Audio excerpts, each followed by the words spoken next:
I wish we could say we were out of the mainstream on this. We're out of the universe on this.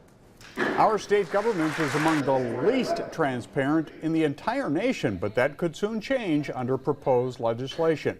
The Freedom of Information Act. It's often described as the law that keeps citizens in the know about their government. Right now, Michigan's Freedom of Information Act does not apply to our top elected officials or state lawmakers, period. That could be changing, though. Zachariah Wheaton joins us now in studio with what's happening down at the state capitol. Hi, Zach.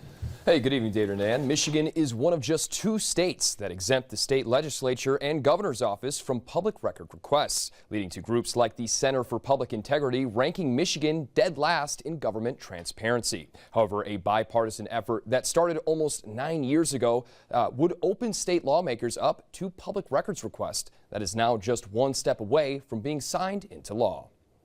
For the past 50 years, our local governments, school districts, and state departments have all been subject to public records requests, but not our state lawmakers. The initial drafts, right up to the 11th hour, the governor's office was included in FOIA. And in the last moments, Governor Milliken was able to have that removed.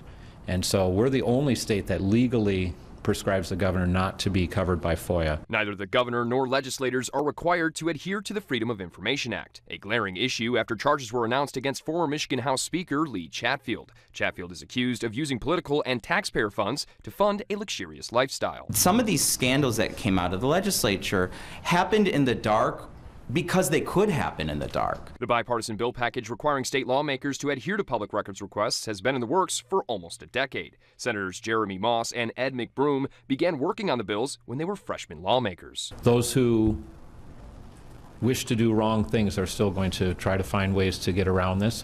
We don't dispute that.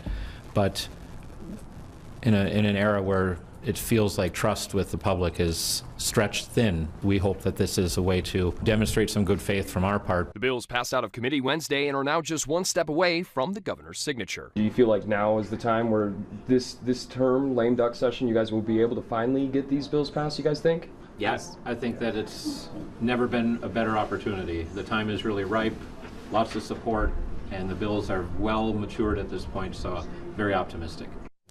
Now, there are a few situations where lawmakers would be exempt from public records requests. Those things would be any information that could be used to pose a threat to them, as well as communications between lawmakers and their constituents, and correspondence between lawmakers considering new policy. As now the bills await a vote in the House with just 5 session days left.